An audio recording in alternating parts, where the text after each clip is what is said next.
mais um tema que nós vamos trazer aqui hoje é a questão do que seria ainda do que seria como classificar, né, um genocídio. Como a gente classifica um genocídio? O genocídio, portanto, é qualquer prática com a intenção de destruir, no todo ou em parte, um grupo nacional, étnico, racial e religioso, né, como nós dissemos no bloco anterior. No bloco anterior, nós fizemos uma definição do que seria genocídio. E, nesse bloco agora, eu faço trazer para vocês que, além dessa definição básica de qualquer ato praticado com a intenção de destruir, no todo ou em parte, um grupo de nacionais, étnicos, né, um grupo racial ou religioso, né? Então, você pode configurar essa prática do genocídio com o homicídio de membros desse grupo. Então, vários membros desse grupo são assassinados.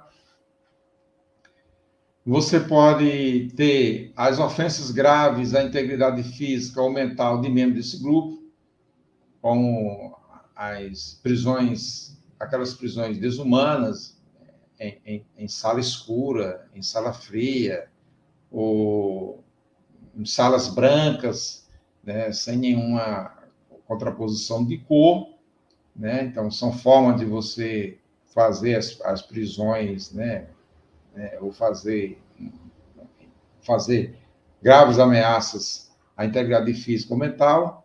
Sujeição intencional do grupo à condição de vida, a uma condição de vida com vista a provocar a sua destruição física, total ou parcial, como nós já dissemos aqui, a privação de alimento, privação de água, privação de recursos de vida, que patrocina a vida, imposição de medidas destinadas a impedir nascimento no seio do grupo. Então, você tem ali políticas do grupo opressor que proíbe que crianças nasçam no meio desse grupo que está sendo oprimido.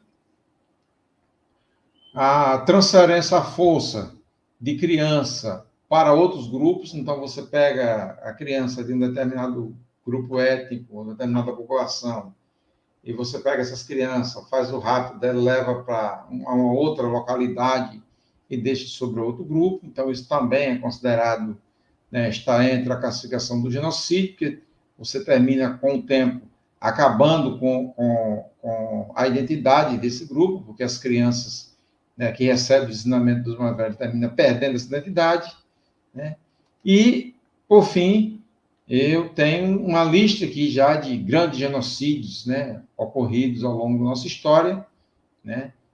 Por exemplo, a gente tem o genocídio judeu, chamado de Holocausto, né? O Holocausto ocorreu, o regime nazista matou aproximadamente 6 milhões de judeus, isso ocorreu a partir de 1940. Você tem o genocídio cambodjano, né? Foi a execução de cerca de 2 milhões de pessoas entre 1975 e 79, né, pelo regime do Camboja, né? Você tem o genocídio de Ruanda, que foi um massacre praticado por um grupo étnico maioritário chamado Tuts contra os Tutsi, ocorrido a partir de 1994. E você teve também todo mundo acompanhou mais de perto, né, que foi o genocídio da Bósnia, que ocorreu na cidade de Srebrenica, em 1995, com o massacre de milhares de muçulmanos em Bósnia, e foi perpetrado pelo exército bósnio da Sérvia, né? Então, esses são os principais genocídios já ocorridos na nossa história. Mas a nossa temática de hoje, ela nos remete sempre, né, e a gente é levado, porque a imprensa tradicional faz isso, nós somos sempre levados a tratar como guerra o conflito existente ali entre Israel e o Hamas. Lembrando que o Hamas é um grupo armado, né? E Israel é um Estado constituído. Então, para que a gente tenha uma guerra, primeiro a gente precisa ter a concepção de uma guerra, ela acontece entre dois estados. É preciso que o Estado A declare guerra ao Estado B, né? E aí você tem o estabelecimento de uma guerra. E aí você viu que quando eu iniciei a terminologia, eu trouxe a palavra declarar. E declarar significa que, de fato, existe uma declaração formal, né, de que vai haver uma guerra. Então, se a gente assistir, por exemplo, se a gente começar a fazer leituras e assistir algumas reportagens sobre o início da guerra entre Rússia e a guerra atual entre a Rússia, você vai ver que a Rússia ela deu um ultimato à Ucrânia, né, que um determinado dia iniciaria uma guerra e que as manobras militares ao longo da fronteira foram colocados tanques de guerra, construídos acampamentos militares, houve a transferência do contingente militar para a área de combate, etc, etc. Então, você vê aí que há um processo, né, desde a comunicação da guerra até o dia em que, de fato, foi deflagrada uma guerra. Então, o país que vai sofrer a guerra, ele também sabe, né, que vai acontecer a guerra e que, para tanto, ele faz a sua preparação, faz a sua articulação internacional para conseguir apoio ou para impedir que a guerra aconteça naquele dia, de forma que essa guerra, existe uma declaração de guerra. Se você olhar para o conflito Israel e Hamas, não há uma declaração de guerra, porque não teria como fazer a declaração de guerra, uma vez que Israel é um Estado constituído e o Hamas é um grupo, né? É um grupo paramilitar, né? Um grupo paramilitar armado que luta pela defesa de um território. Então, essa desproporção entre Estado constituído e grupo paramilitar armado não é possível se ter aí uma mediação de conflito para se fazer uma declaração de guerra. Então, a primeira situação que nós estabelecemos é dizer que utilizar a terminologia guerra para o conflito entre Israel e o Hamas no território de Gaza ou no território de Israel, no território da Palestina, talvez não seja o termo mais adequado a isso. E aí a gente tem também uma outra situação, como pensar nessa guerra e buscar de futuro uma reparação para os habitantes de Gaza, né? Uma reparação para os habitantes de Gaza, uma vez que as ações praticadas por Israel poderão ser consideradas crimes de guerra, né? Que aí nós vamos ter duas opções. Ou se considera crime de guerra as ações praticadas por Israel, ou se considera genocídio as ações praticadas por Israel. Nos dois casos, haverá reparação, ou deverá haver reparação por parte de Israel à população de Gaza. E isso é o estabelecido, né, pelo direito internacional, né, pelo direito internacional. Um crime de guerra é uma violação do direito internacional ocorrida em guerra, né? Ocorrida em guerra. Mas se a gente não pode considerar o conflito entre Israel e Hamas uma guerra, a gente vai considerar um genocídio, como eu já disse. Mas, de alguma forma, esse conflito ele existe e civis inocentes estão sendo mortos e tendo seus direitos violados em um território chamado de Gaza. O direito internacional vai dizer que essa violação do direito internacional ela é principalmente a violação dos direitos humanos. E aí a gente já sabe, né? A gente tem mais ou menos uma ideia que é um direito humano, que são os direitos humanos. Que seria a integridade física, a integridade mental, psicológica, né? O direito à alimentação, à água, né? Enfim, são os direitos básicos que o ser humano precisa para viver. Então, as atitudes exageradas em épocas de conflito, né? Essas atitudes exageradas de matança, prisões, decapitação, até o início do século XX eram comuns, né? E isso faziam parte dessas condutas. Mas, a partir do século XX, sobretudo com a criação da Liga das Nações e depois a criação das Nações Unidas, esses conflitos, foi necessário, nesses conflitos, criar-se regras, né? Regras principalmente para minimizar os danos à população civil e à população de inocentes. A população de inocentes e a população civil. E aí a gente tem, por exemplo, né, que as condutas que são marcadas por estupros, assassinatos de civis e de prisioneiros, tortura e outros tipos de ações fizeram parte, naturalmente, dos momentos das batalhas no passado e que agora, no presente, essas ações são consideradas crimes de guerra. Na Segunda Guerra Mundial, as autoridades internacionais atentaram para esses exageros cometidos contra a humanidade em momento de guerra.